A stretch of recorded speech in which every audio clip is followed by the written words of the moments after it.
All right, we are doing a series of random questions I was not privy to by a concerned citizen, and the interview starts right now. So please go ahead with your questions. So my name is Maya Akers, and these are a list of questions that we put together between pretty much people throughout the U.S. and also people here locally. And one of the main ones that we wanted to get started with was domestic violence. So domestic violence is, of course, a huge issue that happens to both men and women. It's not talked about with men as often. What are things that you feel like the changes that you can make as far as protecting victims and everything else? Federal or state procedure? State procedure to start off with. State procedure? I'm not familiar with Louisiana's domestic violence law. So as far as when people go into domestic violence situations, they're told to sort of, all right, well, you should have left sooner. You should have done this. You should have done that. What can you foresee that you could do to help victims of domestic violence as far as being able to leave their abusers, to make sure that their abusers don't come back onto them? I'd have to look into see what resources there are out there and how quick the state reacts.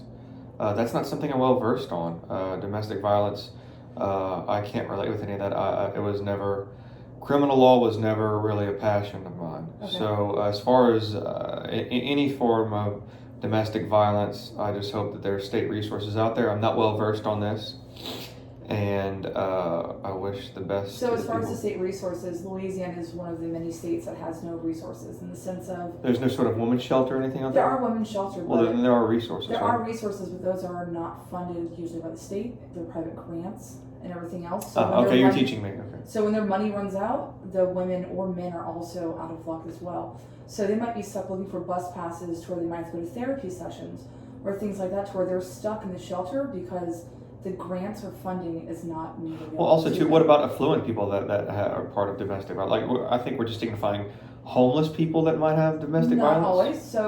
So part of this could be even just starting off with middle class, we'll say, right? So kind of in the middle. Sure. So people won't, if they need to make a phone call, their cell phone might be covered by their abuser. They know that they're leaving, they're going to shut that off and shut them off from their family.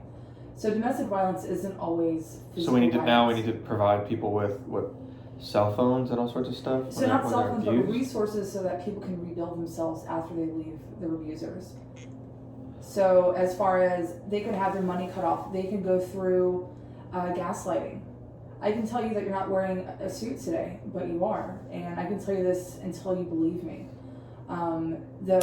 Stockholm syndrome kind of stuff. Yes, but no. So gaslighting is kind of like more in line with me trying to tell you you're not wearing glasses. No, you're not wearing glasses.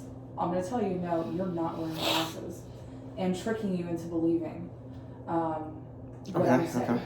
Yeah, sadly I cannot relate. I wrote down domestic violence and something I need to look into. If you want to harp on it more, we can.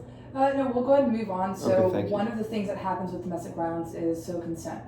So if you and I were in a consensual relationship to where we were dating, we were in a relationship, and it came to the point that I no longer wanted to sleep with you, and you would force yourself upon me, and you raped me. As far as it goes for law enforcement, it's kind of like, well, you're in a relationship, you should have walked away from that. People can't walk away from their abusers because that will escalate the issues. With the rape comes things such as unwanted pregnancies. If you're in a marriage for 10 years, you've been raped and you've been knocked up again, at what point for you is it okay for these women to get abortions? Where do you stand on abortion? So this was such a long-winded question. The call of the question is abortions? Yes. Okay, where do I stand on abortions? Correct. Okay, thank you so much for simplifying that for me. I am definitely pro-life but there are exceptions. I'll spout off a couple. Incest, rape. We could get into a wealth of crazy medical issues that the child or the mother would face. That it would be necessary that the burden of having this child wouldn't exceed the benefit of having the child wouldn't exceed the burden due to the mother or the child. So I am no medical doctor, so I can't really give you a rundown of all of those examples, but I am definitely pro-life. This is the reason I stepped up to run for Senate is because I see this as civilization on decline. We are a nation that kills babies for convenience. So I'm not a fan of Planned Parenthood and their methods and the things that they do that is not reported that I could go into great depth. However, so what are your current issues with, and sorry for cutting off, with Planned Parenthood? the fact that Bill Gates ran, his father was huge into that, and they had, her name's Margaret Singer, she had to do with that? I believe so. Okay, she was definitely she was a Nazi sympathizer, and she, I think she referred to black people as roaches or something like that at one point. I'm just not a fan of it. I know that there is what I would call hanky pank, but there is lots of selling the organelles and aborted fetuses to the highest bidder, sometimes China, sometimes big pharma, and cosmetic companies that will use all these aborted cells. I just think, there's no respect And for you're the referring dead. to stem cell, correct? Cells, organelles, just pieces of those aborted, whatever comes out that is aborted. I think it's a crying shame. So it's a crime to get sick. We have to wear a mask, but we can go kill our baby if we'd like. Just a complete inverse on logic, I feel. That's my 2 cents on that. So, but as far as Planned Parenthood, they do more than abortions. Enlighten me? So Planned Parenthood isn't just only abortion. So women who aren't able to pay full scale for things such as an IUD, any sort of basic birth control. Sterilization, right? Yeah, to help you not have a child? Not sterilization, exactly. So It's temporary sterilization. Exactly. It's something that will keep you from having a child. Correct. So sterilization is more so of like a permanent statement for that. So when you become sterilized, that's because we are going to go ahead and cut you. Or as far as some women are on IUDs because it helps regulate their hormones. Same thing with the pill or the NuvaRing. I have to look into that. I do think that there's cancers caused by birth controls, putting in artificial hormones into people. I need to look more into that, but I think that's not a good thing. I think people should. What's your response to the Democratic Party, especially the women and people who identify as women who say "my body, my choice"? Why do you believe that you have a say in women's rights?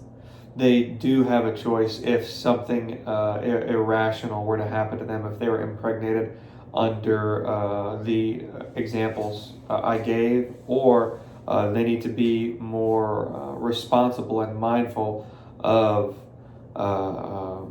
the consequences of having sex. And if they don't want to have a child, wear protection, or I would say an alternate method, but I don't know how to put it in a nice way without using such vulgar language. But just because they were irresponsible or lazy or too drunk, they shouldn't be able to go out and get an abortion to simply redeem themselves, for convenience. They need to be responsible with the sex that they're having, and find alternate methods instead of killing something that was, especially these late-term abortions and things like that. I remember that Governor of Virginia, I think Ralph Northam, was talking about, in so many words, he dances around it, typical politician, career politician, that is bought and paid for, having a discussion with the doctor after the child is delivered. And he was referring to having that child euthanized. It was nuts. I couldn't believe my ears. He did that on a radio interview. So, to answer your question, women need to be more responsible and not look at abortion as a end-all cure-all. Like, oh shit, I'm getting pregnant, or let me go get it ripped out. Let me go have it euthanized. No. You need to stop after third base, or be more responsible. There are different things you can do. So one of the things with what you're saying is, if I was irresponsible in having sex, yes, these agencies would then need proof of burden. What if I was raped and I just mentally could not handle it to where if you're raped, I already said go ahead. I already believe it. But in the terms of, this is going to open you up to, or these facilities to being like, all right, you know what? I just had an irresponsible night out. Don't know who I slept with. Sure, I was raped. I'm going to check this off. So doesn't that leave a loophole to where I might have just gone out and partied for one night, and I was really irresponsible, and I found out a month or two later I'm pregnant, and then now I decide, now that I'm pregnant, it's been rape, to where I'm lying to the system. That's a good way of going. That's a good counter to the method I propose. Well, law isn't perfect. I'm just trying to propose better laws. That is a way that it could be abused. Right, but with that, so one of the things that needs to be understand, of course, I'm a woman, I identify as a woman, I have all the parts, is that it might be hard for me to go, or I might not even go to law enforcement for them to do a rape kit on me. They can't do a rape kit on a woman if she has taken a shower. So for all, I can come home and realize what happened. I take a shower because that's the first thing I want to do to feel whole. Right there, they can't do a rape kit on me. So without evidence, you can't proceed, correct? I'd have to look into all that. Again, this whole elaborating on abortions is nothing I'm well versed in. I don't really have the best answers for that right now. No, and that's fine. So with going through with that, things that happen between domestic violence, rape, and abortions is just mental health. So mental health in general is kind of being lacked upon in our country. Okay. We have a very, very high suicide rate, not only just within civilians, military, and other smaller communities. A lot of people are just kind of told, oh, okay, call this phone number and we'll help you. When you make a call to this phone number, they give you a list of things that you can find on Google. One of the things that they kind of do, and I'm not saying all agencies do so, they'll sit there, take your phone call, and you're Googling, all right, well, we can set you up with this doctor, we can do this for you, oh, they can't take you until then. Certain states, such as Florida, have the Baker Act. How can we provide more help to people who are seeking mental health? Not just putting a Band-Aid on it, but making sure that they get through the help that they want or the help that they need. You can't lead a horse to water, or you can lead a horse to water, but you can't make it drink. So we can make these very great resources available to them. But sometimes in some states, if you don't have Medicaid, you're screwed. Yeah. If you don't have Medicaid, you can't really do anything, and you're kind of stuck wondering if you should pull the trigger or go to sleep. I can't relate with any sort of suicidal thoughts. Again, this is an issue area I don't have any experience with, one that I'm not passionate about. I always think about progress and getting ahead. So suicide would be the exact opposite of my agenda. I'm trying to keep Americans alive and healthy. Well, that's what this would be doing too. Yeah, I don't know how to get inside people's heads and say, don't kill yourself, try and make yourself better. I don't know what I can do. If they can't find some sort of motivation, they're going to be left to their devices, and I think it's inevitable. What? Would you ever consider spending time with people who have been victims of their previous mental health to try to get onto the level of what brought you to this point, what saved you, and what can we do for you in the future? Sure. Yeah. I'm a busy person, but I would love to make time for people that need it. I would have to, kind of like a class action and an MDL, we'd have to round them all up and maybe settle this all together, unless it was some sort of profession where I see people make appointments all the time. I would have to do a blanket pseudo-therapy announcement to all the people that are feeling suicidal, I guess you're trying to get at. Again, I cannot relate with those feelings, and I wish the best of luck to those people. If people are going to kill themselves, they're going to do it. I don't even know how to think on that wavelength. So, right, it's hard to put yourself in someone else's shoes, especially if you haven't been through it. Yeah. So with Medicaid and Medicare, price gouging is just a huge issue. So people, if I want to go to a doctor and he already accepts Medicaid or Medicare and I'm paying out of pocket, I have to pay the minimum prices that the doctor is charging the government for these patients. So if you're a doctor and you wanted to help me for some stitches, you wanted to stitch me up, let's say the going price is $500. That's arbitrary. But if you wanted to do it for me for $25, just, hey, thanks, there's just a huge issue with that. I mean, it's BS, really. The fact that that doctors want to help people and they're not able to go above and beyond out of their way. They're not going to go drop the long process that they go through with Medicaid and Medicare. How can this be changed to where it's almost flatlined, to where everybody can get equal care without it being the Affordable Care Act? Because the Affordable Care Act is still crap, and it will be. I still don't understand your question. How can people, what is the call of the question? How can people who don't have Medicaid, Medicare, who don't have insurance, get the insurance that they need to save their lives? So people that don't have insurance, how can they get the insurance that's subjective to them that they need, retrofit to them? Correct. That sounds like a case-by-case basis. I don't know what the different needs of different people are. Are you? So for me, if I wanted to go through the Affordable Care Act, they want me to pay $2,700 a month. Yeah, I stand against the Affordable Care Act. I hate calling it that. It's Obamacare. It was passed with Obama. Correct. We're gonna label this Obamacare for the duration of this interview. Okay. And I am here to repeal everything that man did. He is a puppet, and it is a crying shame that he ever made president, based on the decisions he made. Everything he's done, I want to repeal. Okay. Thank you. What are the top two things that fell under Obama that if tomorrow you can just nix completely and be done with? He sent many jobs overseas, and also too the whole his medical care. I remember when I was younger, listening to how many pages and attorneys were involved, and how the politicians who passed it didn't even have to succumb to it. Rules for thee, not for me. I cannot stand that kind of ideology. So those are two things, just to get started, just to get my beak wet, and so many words painting with a broad brush of the things that Obama, who is told what to do, it's his backers, it's his controllers. Obama's just the face that catches the brunt of the hate.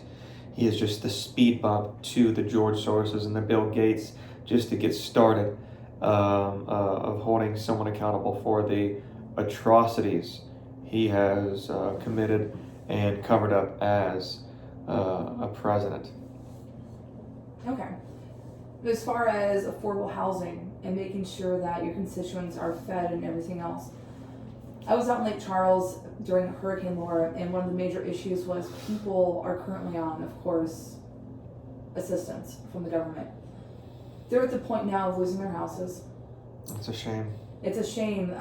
So they're at the point of losing their houses. People who at one point in their lives were well-to-do, coronavirus happened, so they lost their income. Now we have families who went from making $250 a year to pennies on the dollar. They're having to rely on food stamps and Medicare and Medicaid.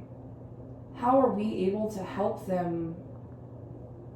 We don't want to give them a hand up, but how do we give them a hand up in society and offer them? You said hand out or hand up?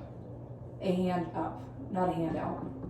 Okay, well, the first thing we can do is we can quit dignifying this nuance of coronavirus. It is an agenda to get rid of the middle class and redistribute wealth and power on levels that would be equivalent, if not worse, than China. So we need to quit dignifying all that trash, all that propaganda. Cut it right out. We can be within 6 feet. We can save small business. We can keep cash in society. All this minutia that is built on getting rid on all this unnecessary restrictive protocol, we can get rid of that, so they can go back to where they were very beginning of 2019. And then when it comes to the second half of your question, this Medicaid, Medicare, if it's not doing its job, if it's not doing what it's needed, you're saying if Medicare doesn't cover enough, or how do we get them on Medicare? What were you saying? Exactly. So how are we able to get them on Medicaid or Medicare to make sure that their families are taken care of, their parents are taken care of? We'd have to see if they qualify for it. I don't know enough about that. I've never been on Medicare or Medicaid. Every question you've asked so far has not been on any of my passions, so I'm not well versed on any of this. But I hope, yes. As far as the small businesses, yes. Especially where we're currently standing, it's devastating seeing these amazing small business owners And once they're gone, they're gone. And once they're gone, they're gone. They're going to be in debt. We're going to be looking at them filing bankruptcy.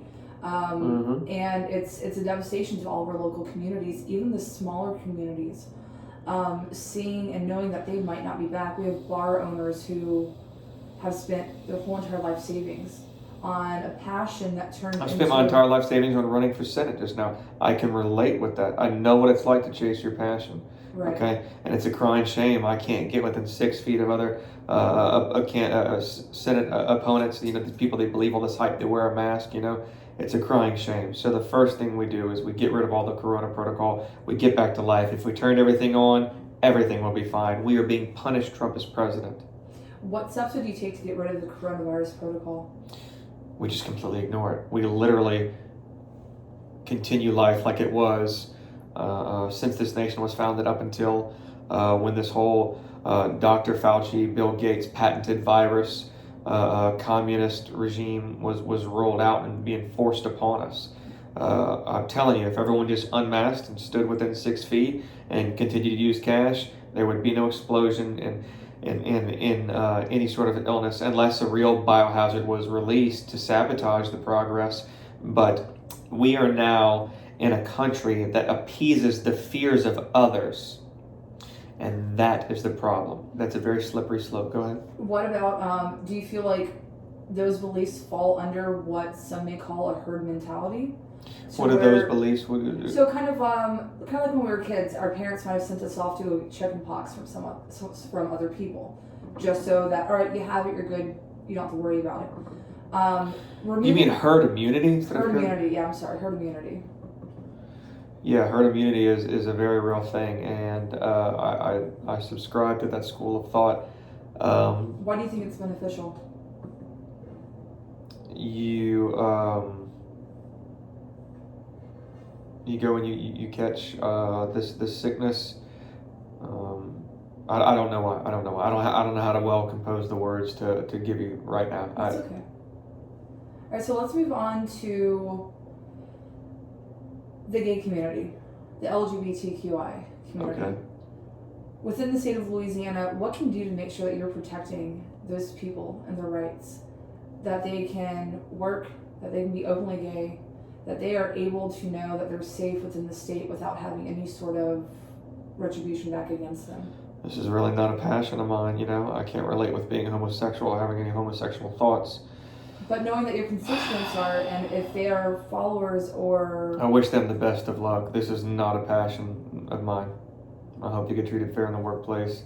That's about it. So as far as being, treated fairly in the workplace, do you think that, so let's say that I'm gay and I work equally as well as you do, but I'm being discriminated upon because... By who for what? By our same employer, just because they found out that I'm gay and they don't subscribe to my beliefs. Well, you know, I don't necessarily want to hang out with trans or gay people all day. That isn't really my cup of tea. I definitely like to be around men I can relate with. I don't know what kind of conversation or lifestyle those people live. I do have gay friends. I do like them very much. But at a certain point, they want to talk about, guys being cute and this and that. And I'm not, when things cross that threshold, I'm not cool with it. I don't know. I can't really relate. That is not a passion of mine. I wish them the best of luck. There's tons of good gay people, and there's tons that take it way too far. I'm not an advocate for anything trans. I do not subscribe to any of it. It is not valid to me. I don't agree with any. That's just too much for me to fathom. That's fair.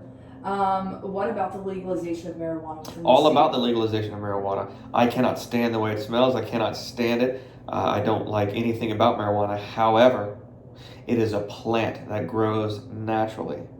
And in the UN, in 1961, the UN scheduled it a Schedule 1 drug. So I'm all about it. I don't like the power and credence it pays Big Pharma to label this plant a drug. I think that's very scary to give them that kind of authority. Are you aware of why within the U.S. that marijuana had become illegal? I'm assuming it's because alcohol companies want you to grab a 6-pack instead of smoke a joint, or it's because it would mess with the profits of corporations out there.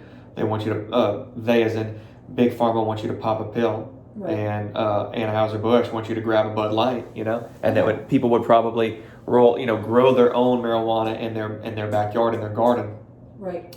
instead of, you can't go grow your own beer, you have to brew it. Or you can't go make your own fine tequila like I have right here. Actually, you can, but Not as easily. that's exactly it. I mean, I think marijuana is almost a weed. That's funny, and I'm not trying to make any pun right now. I'm They being call very it serious. for a reason. Okay. So as far as the parts of marijuana that you don't like, so there are two things. That's just subjective to me. I just don't like the whole crowd that generally is smoking it. The whole Okay. stoner persona, if you will. Right. Not my cup of tea. Okay. Staying up late and getting stoned or listening to psychedelic music. I don't know. Like, I'm not going to go off on a rant about that. It's not a passion of mine. People want to smoke weed, let them smoke weed. But in like designated areas, I mean, it's not like I don't want anyone, at a restaurant rolling up a blunt under a patio and like just blowing, dank everywhere. So just as there are kind of like cigar bars, if you will. So if Sure. If it's a designated spot for that demographic, hell yeah, I'm all so a about it. designated venue. A designated venue, even better vernacular. Thank you so much. Yes.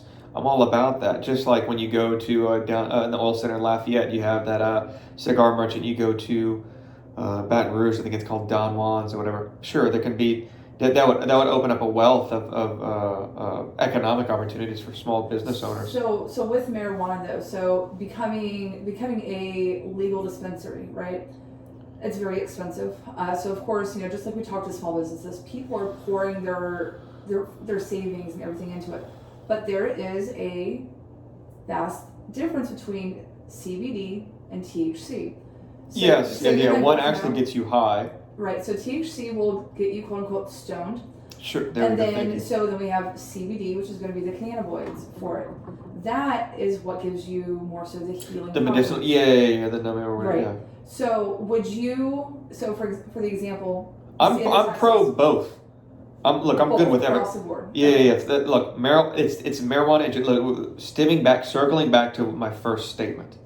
I don't like the fact that a plant is labeled a drug. Right. You want to grow it in your backyard? That's fine. Use it responsibly, just like alcohol. Mm-hmm. We could sit here and talk about the people that get cancer from drinking alcohol or the damage to the liver. Blah, blah, blah. Look. Right. Use the damn stuff within reason. As an attorney, we always talk about acting reasonable. Right. Use it within reasonable methods. And I look forward to the legalization of it and the explosion of the small business owners. Not small, they could be big, they could be medium, whatever, that will take advantage of its legalization in full. Right. That responsibly profit off of it. Okay. Where would you like to see the tax money if legalization did go through? How would you like to see that funneled within the state of Louisiana? All taxes I want to lower, if not abolish. I want to turn Louisiana, starting off Louisiana, into a tax haven. I want to invite business back in, and I want to the once sought tax havens like Monaco and Luxembourg, things like that. I want to look at how they tax and adopt all, and possibly make even more drastic cuts to taxes and all this heavy taxation. It's oppressive. And you know what carries this country, the beauty of America, is this is a capitalist country, and we can, if someone doesn't like what they're getting paid, they can go take out a loan or leverage what they have, and they can start their own business. Right. Okay, that incentivization is very good. It's good for the very ethos of this nation, and I stand behind it. So kind of going off of the legalization of marijuana. So a lot of states have, and even countries, have decriminalized drugs. So I know that this can be a huge gray area. A lot of us like black and white when it comes to such legalities. So a lot of states have started legalizing mushrooms. as far as therapeutic. Yeah, that's a benefits of effects. psychedelic. Yes. Okay, to my knowledge. So do you? Mushrooms are fall into that category too. Look, I simply want to treat, and if I have to tax it a certain way just to get it out and legal, I want to treat mushrooms. And I'm sorry I didn't bring that up earlier. That's a natural thing. Mushrooms and marijuana. Okay, and I'm no drug advocate. I don't like to trip. I don't like to get stoned. But I want it to be treated as alcohol, and have designated places and venues for it, and then it's sold to people at the age of majority, 18 or 21, to be split hairs on. I personally feel like 21. I feel like at the age of 18, we aren't adults. I mean, we both have been there. Look, you have people that are 16 that act more mature than 25-year-olds. That's That's true. subjective. It depends on what people have been through, the choices they make. So as Okay. far as other psychedelics though, so shrooms isn't the only one. We have LSD. Well, then I'd have to go on a lot. Okay, I'd have to take a crash course on all of these drugs. No, Okay. but so and that's fine. But I'm glad you're asking, but I mean, drugs was never my passion. You know, I've heard of shrooms too, but I think much less often than marijuana. So, Right. uh, for the overall decriminalization of just drugs, period.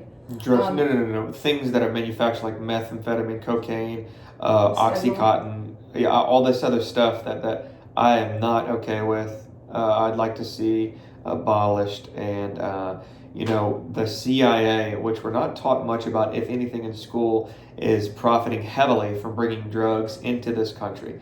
And Could you educate us more on what you know about that? all I Your know is from the education? documentaries and the testimonials from people that have no reason to lie present to me. Okay. Okay, I can drop names of people that people can look into, but a guy I'm a huge fan of, John Lear. He is also tied in with Bob Lazar and the Lear family jets. He can go into great depth. He is on his last leg. I think he's very elderly. Miss Penny Bradley, a lady I have interviewed, and Tony Rodriguez, just to name a few for the sake of time of this interview, are people that you can look into that can go into such depth it'll make the hair on the back of your neck stand up. And I'm not just saying that. They will tell you how the government is profiting from sex trafficking and drugs, because whenever the CIA wants to do something, they don't get a check cut from Congress. They are exploiting any and everything to make a profit to keep themselves operating, and it's a crying shame. You mentioned sex trafficking. Yes. So with sex trafficking, Craigslist used to kind of be a thing. Well, it kind of is now a thing of the past. You're educating me. Okay. So Craigslist, people would be able to go onto Craigslist and go into casual encounters.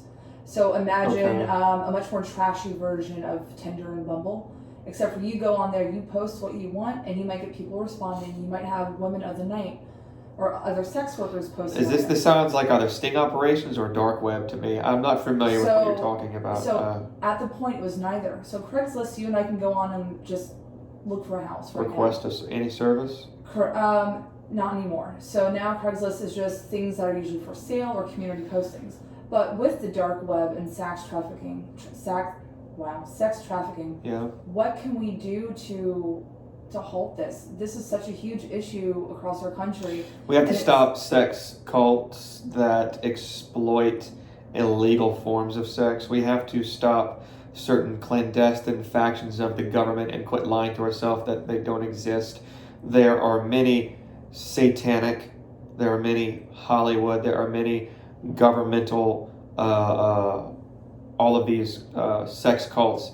There are cartel cults, just organized crime that will all exploit, and also along with this whole dark web, everything I've previously listed needs to be abolished in full. And it would actually take a lot of people we know in the public eye that cover it up and participate in it. And there needs to be accountability, and they need to hang. So with the accountability, one of the huge things behind the accountability for the dark web is going to be your internet service provider. Are you willing to go up to bat with these huge internet service providers who have these phenomenal lobbyists who are able to... So that's a problem. Okay, you're helping me understand. Yeah, so our internet service provider, let's say Suddenlink is able to know and let you know that they've seen you download Black Panther, for example. Like, all right, you do this again, you're done. why is our internet service providers not stepping in? And I know you don't have the answer right now, but they are a huge factor in who can help us stop this. Who can help us? Well, we need to hold raise the them. red We need to flags? hold them accountable. They need to kick Most in the door definitely. to these executive rooms and just lasso up all the people that Do are. you think that the lobbyists and other members of Congress, or really just all throughout the U.S., are helping them? Perpetuate this problem. Exactly. You know what? I wouldn't be surprised. I mean, there are girls, young teenagers who would go on Craigslist so that they can go make money. From that, they might be snatched away and then quite literally put up for auction or for bid onto the dark web and lose their lives. I mean, kind of like a very trashy version of Epstein and what happened with him. Little St. James Island, the Lolita Express. Yes, sir. All of this we have just recently mentioned is a crying shame, and there needs to be accountability. The whole political scheme we have in Washington, D.C. is failing us because of things like lobbyists and no accountability of government factions that siphon off tax dollars and or do clandestine operations to make money. You know, I want to abolish all the lobbyists. You know, they steer people who want to do what's right from the integrity of maintaining their goals. So Do you feel that on top of what needs to be done with lobbyists, just a lot of taxpayers' money is going into lobbying for things that aren't even useful to I don't know the enough about tax constituents? dollars. I thought that was always corporate money paying Mostly correct. that lobbyist as an agent to influence the vote that politician would eventually inevitably come up upon and have a voice on. But corporations have gotten way too powerful, and they are now above the law. Entities like Amazon, Microsoft, which I also want to sidebar and say the MS of MSNBC stands for Microsoft. Bill Gates definitely pays to have interviews and all of this public relations and portray this good image like he cares about people, but will go through with experimental vaccines and just annihilate civilizations in India and Africa just to get started. Anyway, back to the main subject. With what you said, here's the deal. I just want to end lobbyists in this. There needs to be. I'm all about capitalism, corporations getting big, but also still having the integrity of the people that they serve. And there needs to be closer accountability on them. That way we don't have any of these above the law corporations. And also too, I want to stop these rhino Republicans that act and tell us that they act like they are going to do something, and we don't hear or see any solution that eventually comes from them. They get paid more to lose. It's like the Kentucky Derby. You'll get paid more to hold your horse back and let someone else win. It's a crying shame, and I'm here to bring fresh blood into Washington, D.C. and actually do things that will benefit humanity as a whole. And I'm not ashamed to say that I'll do that. I will not draw salary. $85,000 a year is nothing and can barely afford my lifestyle, so I'm not even going to draw the what I think is ridiculous salary. And I think that's why a lot of no senator, no House rep runs for the damn salary. Okay, they run for the benefits. They run to get their palm greased, metaphorically speaking, by lobbyists. Okay, I'm running to kill leftist bills and to actually pass bills and present bills that will get America back on track, back towards the concept and ideals of the 1776. So, with the fresh blood, what fresh blood would you bring into your community, into your state? What? I would start trying to, the three things I would do is get rid of all the mask and COVID protocol because it's a gargantuan hoax. COVID-19 is real, however, its protocol is unnecessary and not warranted. And second, it is patented, look it up, people that don't believe me, by Gates and Fauci. So we have an artificial virus to bring about a communist regime. And those are my words, communist regime. But the rest of that statement is not subjective. I want to turn Louisiana into a sophisticated tax haven, and I want to boost infrastructure, internet, and roads. So I want to focus on those three things. I'll do you a solid. I'll do you one better. I'll do another one for you. I also want to completely legalize marijuana and, like we discussed earlier, mushrooms, but use them and have provisions and treat it as if alcohol. Okay? And my last question for you, and this Yes, kind ma'am. of kicks back, we talked about earlier, just with like children, especially them going through, Children. So this is going to be a very passionate issue. So there's going to be victims of domestic violence for our children and things like that. Yeah. Okay, So, yes. So one of the things, Which spikes during these damn lockdowns. and that is a huge issue that we're actually looking at is a spike in this, and so domestic violence, we've always thought women and children. There are abusive women as well. Talk to my ex-girlfriend. No, I'm joking. Yes, I believe that. Yeah. Anyone can be. So as far as children being taken away from their parents and everything else, the foster care system is not perfect. It has not been perfect. And I hear that is riddled with flaws. Yes. so not only is it riddled with flaws, but children are quite literally being forgotten about. And it's that makes me sick. They'll fall through the cracks. They might not get their medical appointments. They're being lied to by their caseworkers about what's really going on. They're not getting the therapy that they. Well, this whole system need. needs to be held more accountable. We need to put them under the microscope, have the news report on them more often. I and other people that don't have a stake in it go, or maybe people that do have a stake in it go and chaperone and oversee this more. That's a crying shame. That hurts me. These children, they need all the positive advice and encouragement. One of the issues is that the funding for them, there's funding going offshore. What? There's funding that should be going directly back into these children's lives. For the example, I want to supercharge funding towards this. So the state of Florida has an amazing program. If you are, it does. Okay, let me make a note of that. Okay, they state of Florida. are adopted. So if you're adopted out of the state of Florida, So we have the Baker Act. I need to look about Florida and suicide, and then we have the foster care system. That's something that Louisiana might want to adapt.